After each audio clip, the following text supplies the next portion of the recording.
What is an apologist? Hey guys, it's John sitting here in the studio having a fabulous day. I hope you're having a fabulous day as well.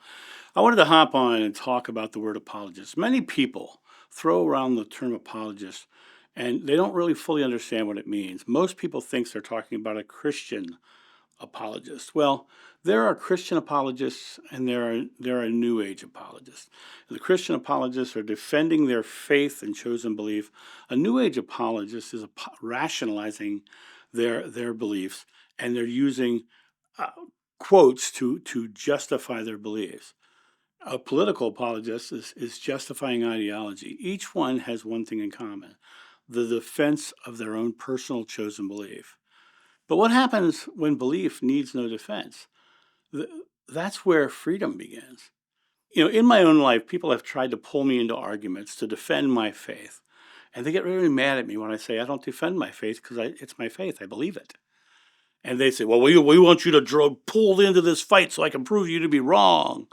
It has nothing to do with my belief. It has everything to do with trying to prove that they're right to feel powerful.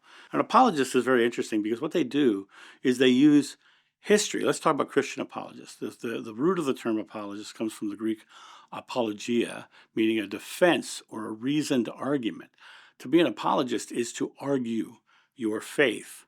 And the concept of an apologist is originated in classical philosophy long before Christianity. And it was meant to present logical reasoning for a position or an idea. Today, the word often carries connotations of bias or excuse making. Apologists are not necessarily deceptive. Many are sincere truth seekers, but their role is to defend, not to question. And they fill in gaps of data with their faith and theology to prove they're right. Defense can create walls instead of bridges. And as they start to create these walls, filling in gaps with their own beliefs, they start to make other people feel like they're wrong. And they start to create this struggle that people have to fight against this argument. Many people are very good debaters. And when one debates, the other person is assuming an attack. True spirituality is not about defense, it's about presence and understanding. A Christian apologist defends Christianity through reasoned arguments and theological explanations. A lot of the early church fathers used to push these ideas of here's all the history, but they start filling in gaps with the original concept that the Bible is inerrant. C.S. Lewis, he's just one, right? The goal was to prove the truth of the Bible and the divinity of Jesus to believers and non-believers alike. They're trying to prove that their belief is right so they can feel powerful, and for many, to sway others to their belief. This often becomes an intellectual exercise rather than a heart-centered one. Rather than trying to love their neighbor, they're trying to sway their neighbor to their way of believing. And the danger lies in replacing the experience of God with the defense of doctrine. The doctrines are not what God is. They're the laws of the mind of man. And defending faith can become an ego exercise. I must be right. Love requires no defense. It simply is. When you experience the divine directly, you no longer need to argue about it. Now, in the New Age, we have apologists as well. The New Age apologist defends alternative spiritual systems, whatever they are. They make up histories and literally make up histories. And then they use other data to defend their false histories. And they'll push into ideas that this is what I can't tell you how many people have told me that Jesus taught Reiki. I've had that said to me many times. Reiki was invented in the 1920s. Had nothing to do with Jeshua's teachings in any way, shape, or form. They'll start to create these histories that Jesus did that, or Buddha did this, or Moses did this, and they'll start creating these histories behind them to justify their apologist stance. The interesting thing about the New Age apologist and the Christian apologist is the Christian apologist usually has more data because they're using the Bible more, they're diving into it more, they're using more of the actual words, and the New Age apologist is picking and choosing little pieces of history that might support their ideology. And in reality, the New Age apologist is probably much less accurate than a Christian apologist. And both of them are just pushing their own ideologies. And their defense of alternative spiritual systems is often simply a defense that a reaction to scientific or religious skepticism. Science doesn't understand it yet, as you'll hear in the New Age. We are so far beyond science that they don't understand this. It's a common phrase of justification that is used. And it mirrors the same defensive stance religion takes, just with a different language. And now, a quick word from our sponsor. Coffee Time with John.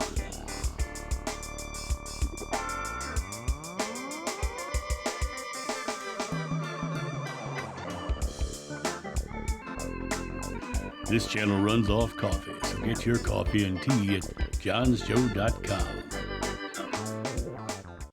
In truth, love and awareness require no defense mechanisms. Defending an idea means identifying with it, creating attachment and polarity.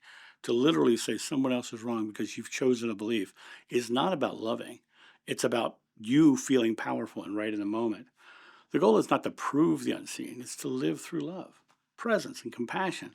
When beliefs become shields, they block the very light they seek to express. Now, we've talked about the Christian apologist. We've talked about the New Age apologist. Now let's talk about the political apologist.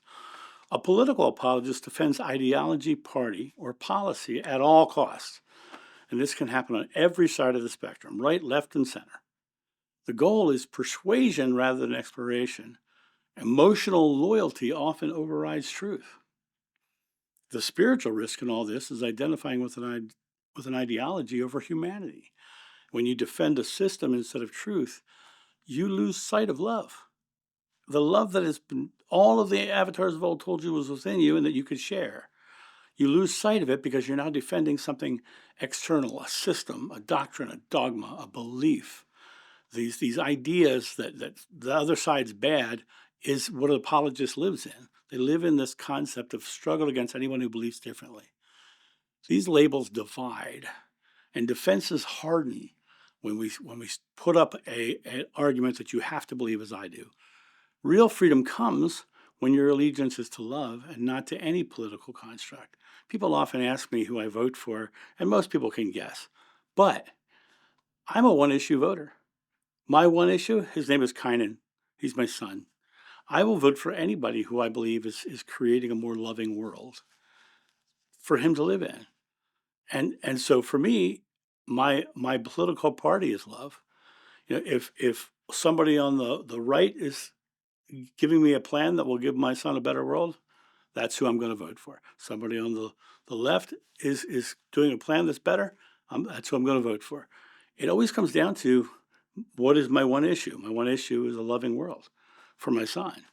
And compassion is not about being a partisan. It's about understanding what the outcome really is. It's about going, I am creating a more loving world, a more caring world. Let's tear down these borders and start loving humanity like Jeshua taught. The core issue behind apologetics is that all apologetics, religious, spiritual, or political, arise from the same root, the fear of being wrong. The threat spikes the threat assessment that the ego carries, and the ego fears the collapse of identity tied to the belief. The heart, however, does not need to win. It simply loves. And defending truth implies you've made a truth an object, not a state of being. And the heart and love is a state of being. True spirituality doesn't defend. It radiates. It doesn't debate. It demonstrates. It doesn't protect an idea. It expresses an awareness. The moment you stop defending is the moment you begin to understand. And you can live beyond the need to defend. Living without defense is not passive. It's profoundly powerful. You become untriggered by opposition because love has no opposite. Instead of debating, you embody peace. Instead of proving, you exemplify the present moment and presence. In a world full of apologists, we can be an experiencer. Let your personal peace be your proof. Let your kindness be your theology. Let your awareness be your witness. Truth that needs no defense is the most powerful truth of all. Because when you know that you're being loving, when you know that you're bringing good into the world, you're not trying to fight for an idea, a doctrine, a dogma, a method, a modality. You're just being love.